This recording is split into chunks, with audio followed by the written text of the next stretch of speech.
एक बच्चे के आंगन में हमारी मौजूदगी है जहां पर खेल कूद कर वो बड़ी हुई थी, लेकिन आज जब वो हमारे बीच नहीं है तो परिवार के लोग अब क्या चाहते हैं, क्योंकि सीधे प्रधानमंत्री नरेंद्र मोदी ने मुख्यमंत्री योगी को फोन किया और कहा कि हाथरस के मामले में जल्द से जल्द इंसाफ हो, और उसके बाद एसआईटी का गठन हुआ और अब 25 लाख मुआवजे की घोषणा। लेकिन परिवार क्या चाहता है, इनके दर्द को समझना बहुत ज्यादा जरूरी है।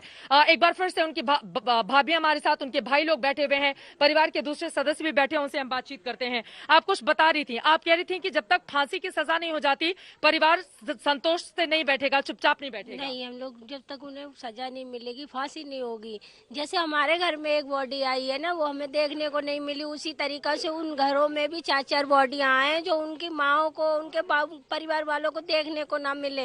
वो भी ऐसे ही तड़पे जैसे आज हम लोग तड़प रहे हो अपनी बेटी के लिए।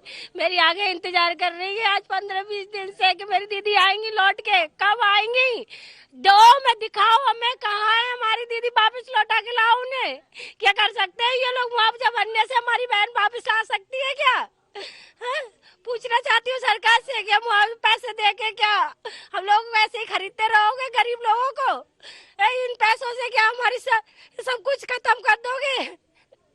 देखिए, ये लगातार रो रही हैं, बिलख रही हैं, लेकिन अब मैं आपसे जानना चाहूंगी, आप लोगों को जानकारी है कि मुख्यमंत्री योगी ने आपके पिता से आप रोइए नहीं, आप रोइए नहीं, आप रोइए नहीं। देखिए, बहुत मुश्किल भरा ये वक्त होता है और ऐसे समय में हम लोगों के लिए भी सवाल पूछना काफी ज्यादा मुश्किल, क्योंकि इस परिवार के ऊपर क्या गुजर रही होगी, क्योंकि एक जवान बच्ची 19 साल जिसकी उम्र थी, उसको लेकर बहुत सारे सपने थे इस परिवार के। आगे आने वाले वक्त में अगले साल उसकी शादी भी परिवार तय कर रहा था, जिसके लिए पिता कई जगहों पर शादी की बात भी कर रहे थे, लेकिन सारे सपने अचानक से जब चूर चूर हो जाते हैं, टूट जाते हैं, तो परिवार का जो दर्द होता है, जो दिल में इस वक्त टीस है, और जिस तरह की बीती रात अंधेर गर्दी सामने आई है, उसने बहुत सारे सवाल तो खड़े किए ही हैं। लेकिन एक बार फिर से मैं चाहूंगी कि आप रोइए नहीं, लेकिन आपसे मैं ये पूछूंगी, मुख्यमंत्री योगी ने आपके ससुर से, यानी कि जो आपकी ननद की जो पीड़िता के पिता हैं, उनसे बातचीत की है? आप लोगों को जानकारी है इस बारे में?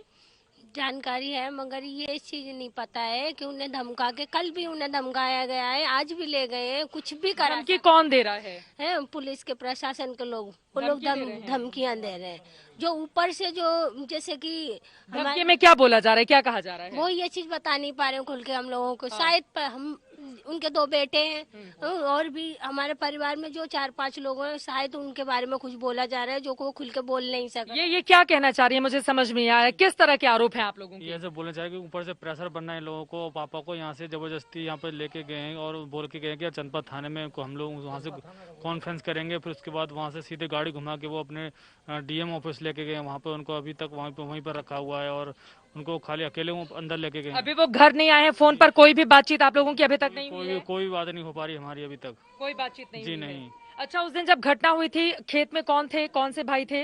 आप ही थे उस दौरान?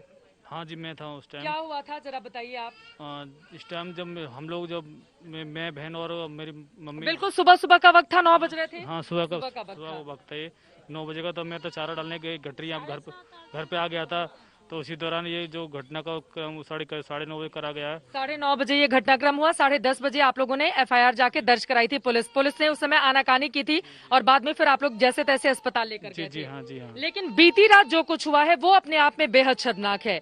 आप लोगों ने बहुत कोशिश की कि कम से कम चेहरा दिखा दिया जाए, लेकिन पुलिस कह रही है कि आप ही का कोई रिश्तेदार था जिसने अंतिम संस्कार किया है और पार्थिव जलाया है। नहीं, पुलिस तो झूठ बोल रही है, क्योंकि हम लोग यहाँ से गए भी नहीं थे, क्योंकि वो लोग अपने डंडा चार्ज के लिए खूब तैयार थे। वो जबरदस्ती कर रहे थे कि रात में ही डेड बॉडी को लगाया जाए, पर हमने मना करा था उनसे कि हम लोग सुबह डेड बॉडी को लगाएंगे और जो भी हमारे जो रीति रिवाज उस हिसाब से हम लोग लगाएंगे, पर वो नहीं माने और खुद ही वो लेके चल दिए।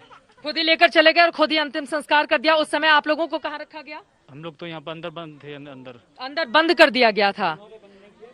इधर आप लोगों ने खुद बंद कर लिया था, आप ये कह रहे हैं? क्यों बंद कर लिया था? इसीलिए वो कि जोर जबरदस्ती करना चाह रहे थे कि ले जाने के लिए। अच्छा, हमारी सुबह की मांग थी तो उसे स्वीकार नहीं। आप लोग चाहते ही थे कि सुबह लेकर जाया जाए, लेकिन उन लोगों ने जबरदस्ती आप लोगों से की, तो आपने खुद को बंद कर लिया, तो पुलिस वाले ले गए और खुद ही अंतिम संस्कार कर दिया। अब आप लोग क्या चाहते हैं आप लोग, क्या डिमांड है आप लोगों की?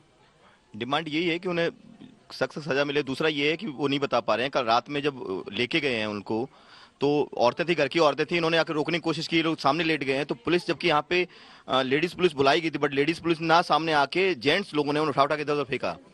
हटा के और जबरदस्ती गाड़ी, मतलब ऐसी बर्बरता की। सफदरजंग हम लोग सामने थे, सफदरजंग में भी जबरदस्ती पुलिस बढ़ा दी गई थी वहां पे। आप लोग सफदरजंग में थे। अच्छा, अभी भी आप लोगों को क्या धमकी मिल रही है पुलिस से? पुलिस से धमकी नहीं मिल रही, बट धमकी जैसा ही है कि हम लोग वहां पे नॉर्मल बैठे हुए थे सफदरजंग में कल, तो वहां पे इतनी यहाँ पर उनके भाई ने आरोप लगाया, मैं चाहूंगी उनको बुलाया जाए एक बार फिर से। आप लोग कह रहे हैं कि धमकी दी गई है, इस बात में सच्चाई है क्या?